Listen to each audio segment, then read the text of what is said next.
Senior सहाफ़ी और तज्ज़ियाकार हामिद मीर के मुताबिक ये 9 मई की रात थी। रात 12 बजे के बाद कई भारतीय टीवी चैनल्स ने ये ब्रेकिंग न्यूज़ नशर करना शुरू कर दी कि भारतीय फौज ने आज़ाद कश्मीर पर कब्जा कर लिया है। फिर ये मामला आज़ाद कश्मीर से बढ़ा और भारतीय टीवी चैनल्स ने कराची और लाहौर को भी फतह कर लिया।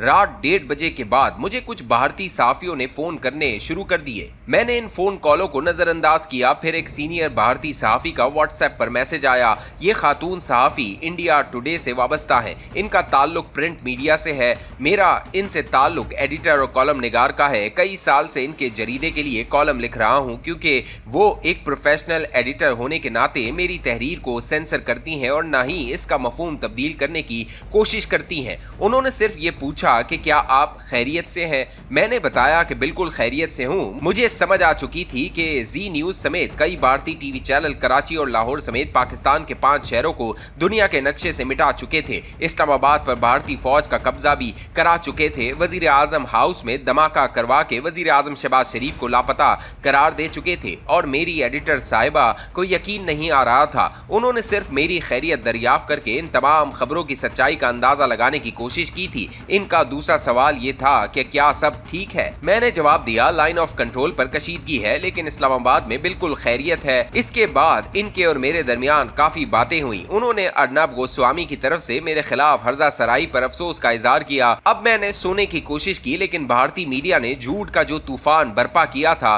इसने अमेरिका, यूरोप और मशरिक वस्ता में पाकिस्तानियों को परेशान कर दिया था। जी न्यूज के एक एंकर ने ऐलान कर दिया था कि आज की रात पाकिस्तान की आखिरी रात है।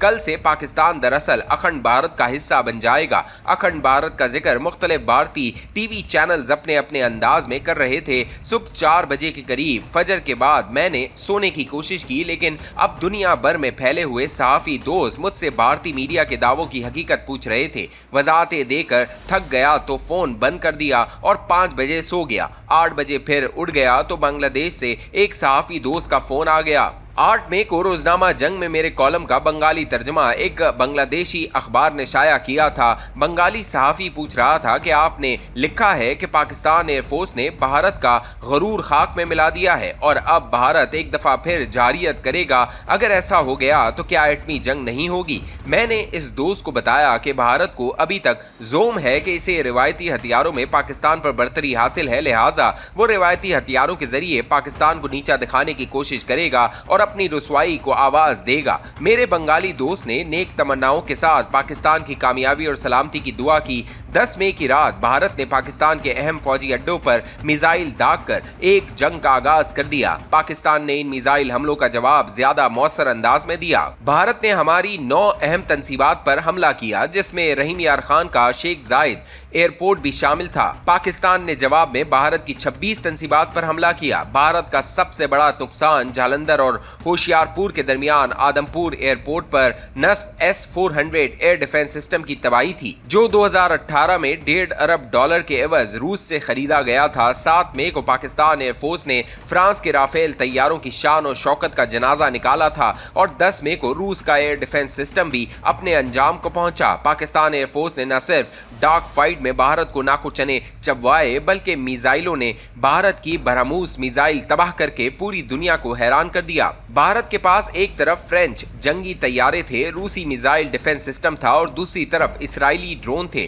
पाकिस्तान के एयर डिफेंस सिस्टम ने 78 से ज्यादा इसराइली ड्रोन को तबाह करके एक नई जंगी तारीख लिख डाली। जमीनी जंग में पाकिस्तान आर्मी ने भारतीय तोपों को बर्बाद कर डाला और लाइन ऑफ कंट्रोल पर जगह जगह भारतीय फौजियों ने सफेद झंडे लहराकर जिंदगी की भीख मांगी। भारत का ख्याल था कि अमेरिका, यूरोप और दीगर अहम ममालिक इसकी हिमायत करेंगे। सिवाय इसराइल के कोई अहम मुल्क भारत की हिमायत में खड़ा न हुआ। दूसरी तरफ चीन, तुर्किया और अजरबैजान खुलकर पाकिस्तान के साथ खड़े थे।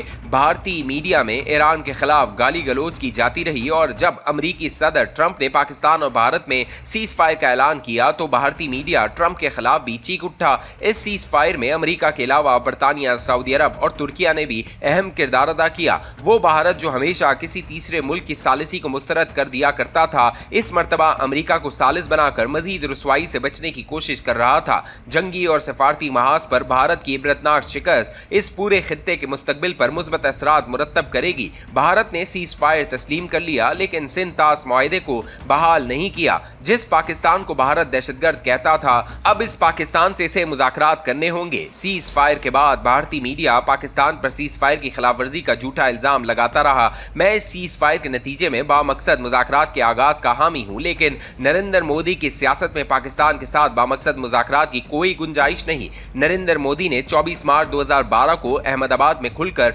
अखंड भारत की हिमायत की थी और पाकिस्तान के सूबे सिंध को भारत में जम करने की ख्वाहिश जाहिर की थी। मोदी ने हमेशा बलोच अलहदगी पसंदों की हिमायत की है, लेकिन अखंड भारत के नजरिए में आज़ाद बलूचिस्तान या खुद मुख्तार अफगानिस्तान की कोई गुंजाइश नहीं। मोदी दरअसल पाकिस्तान, बांग्लादेश, बर्मा, नेपाल, तिब्बत, श्रीलंका, थाईलैंड, भूटान और मालदीव को अखंड भारत में शामिल करना चाहता है। इसीलिए अखंड भारत का नक्शा भारतीय पार्लियामेंट में आवेजा कर दिया गया है। ट्रंप ने सीज फायर तो करवा दिया, लेकिन भारत में मोदी का जवाल शुरू हो चुका है और मोदी अपनी सियासत बचाने के लिए सीज फायर से भागने की कोशिश करेगा। हम भारत से दुश्मनी नहीं चाहते, लेकिन जब तक अखंड भारत का नक्शा भारतीय पार्लियामेंट में लटक रहा है, मोदी हुकूमत पर एतबार नहीं किया जा सकता।